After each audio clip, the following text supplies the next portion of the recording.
I was so tempted this chapter to use the whole layout when Ino was fighting the dude pretending well, not pretending, taking on the personification of Toji. And I was right about the way that it seemed to be that he was some conduit and the old lady was summoning pretty much the power of this guy in his shape through him. And very interesting. He said it was a seance technique and she's pretty much just a necromancer, and now she's warped him into Toji.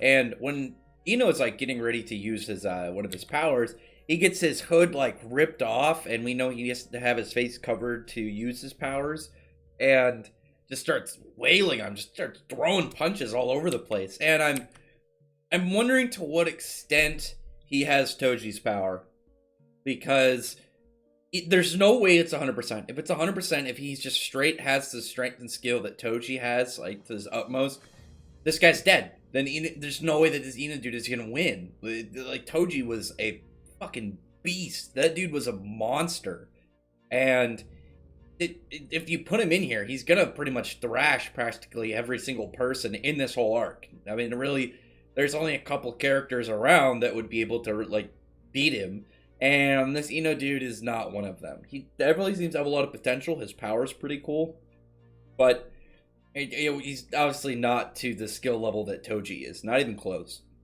Anyway, that whole portion, like, laid out. It's nothing that we had to really get too big and hyped up. It was mostly just kind of like the layout of the, end of what happened at the end of the last chapter with the mystery of Toji. Actually, no, that was 2 chapters ago, actually, now that I think about it. I was, like, wondering, because I got it mixed up. Luckily, we got this new volume cover, so I got to move that in there. It's not as nice, not as HD. I need to get, like, a good HD one to put there, but then we get back to the fight with Megumi and Yuji against this old dude, and he had all these rabbits around him, and I was wondering, like, the end of last year, I was like, well, why would he be like concerned about all these rabbits? What about this is like the issue with his attack? But here we get some sense made. We get some pretty logical stuff going on in here, because when he drops like a big elephant on him, he says like the max elephant, so the boosted up one, with all his other spirits like out of commission, and he just drops on him. The dude just blocks it. He's like, whatever. What is this supposed to be? What are you guys trying to do? And here comes Yuji and throwing freaking cars at the guy. He just chucks a car right at him. Pretty impressive. Like, well, one car. It's just the paneling of it makes it look like it, but it's just because it's tumbling. But I'm trying to think in terms of like normal, just physical strength, like feats and accomplishments in the series. Like throwing a car is still pretty good for Yuji. Like that was pretty immense, and this dude caught it too, and then just chucked it off on the side. But then here comes in Megumi as well. Starts throwing a knife on him. Starts to really kind of get a little desperate in their attacks, just going all heavy in. Yuji just like charging up his power, and we get the full like reveal of what his power is, because his power is inversion. He can make weak attacks strong and strong attacks weak. So when you get to something like, oh, characters get desperate, it's like, oh, I'll just put everything I have and try and take them out. That usually ends up bad for them, and because that's how this character's power works. But they actually explain essentially a really common way that people like discuss powers, like not even just in one series, but like in series in general. When you have an ability like something like this, and I was surprised it actually got brought up, but logically so when they're talking about it. It's like, oh, if it's not like any attack is just gonna like flick him and then he dies because it's something Yuji has. Like there's like a threshold for it. It has to like meet certain limitations for it to like activate the power. But also the power can lose out in certain limitations, like someone like Satoru. Satoru's power output is way higher than this guy would be able to contend with. His power wouldn't be able to keep up with that sheer level of ability. But there's this thing that people called a no limits fallacy. When you have like a power that you don't know the limit of, you go, oh well, then logically, it would go up to the highest that we know for it. Like if there was a character that's like, oh, this character's supposed to rival Satoru, we would know, oh, well then some of their powers should go up to a level that we've seen of someone like Satoru. It's not like, oh, there's no limit because we haven't seen it. No, you have to keep logic in mind. It's not like they're like, oh, they can beat anybody with whatever their power is. It's like, oh, it's inversion. You must be able to block planets. No, as we've seen and nicely explained for Makutami, there are rules and limitations to this power, rightfully so. Like, practically every single power, and you run into people that don't understand that. Very weird.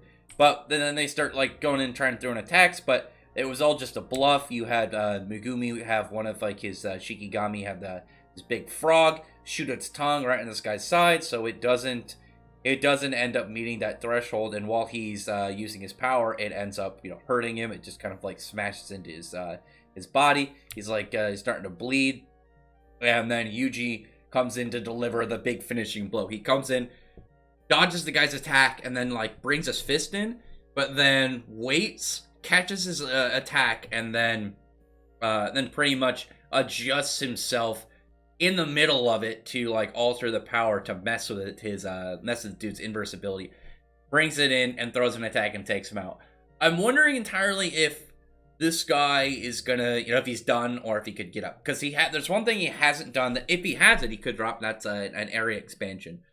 The expansions we haven't gotten a lot of information about, like the if there's like a level of people that should just have it by default. If it's just something that people achieve on their own, not like Bleach. Like any notable character should have had their for the Soul Reaper should have their Shikai, and any captain should have had their Bankai. And then you had variables in between, you had outliers and stuff. You had some non-captains with Bankai, and then you had someone like Kenpachi who didn't have his Bankai. Or Hollows, or not Hollows, the Ronkars with the Resurrection. Stuff like that. It's like, oh, we don't know yet for the area expansions. We don't know if there's like a time when we meet a character that it's like they should have it, and like outside of just being like a really big deal character, someone like a special grade, is that I guess there's just like a tier of people that it's like, yeah, you can only really get up to this level and beyond if you've obtained your area expansion. But other than that, it was a pretty quick chapter. It was mostly just trying to understand how this guy's power worked. And what's funny is usually when it comes to like like you have like a weird power and you have to have some long explanation for it. You gotta spend a little extra time putting in the effort, because you could get something like, oh, literally there's a page dedicated to explaining this. But I already knew how this guy's power, well, not this guy specifically's power. I already knew how the said power worked, and the whole like threshold thing. I already knew that was a thing, and just powers in general, not just this guy. So I was luckily able to save some time going into this chapter with that knowledge. Other than that, comment below. Tell me your thoughts are about what's going on, and what's your thoughts on the guy with the Toji power? I don't think he's got 100%. Maybe half. Maybe like somewhere like a third to a half. It can't be full, because that guy would be just absolutely dead. There'd be no saving him. But other than that, thumbs up the video, press the like button, subscribe button, and check out my other videos. But I appreciate everybody's always subscribed, and I thank you all for listening. Bye.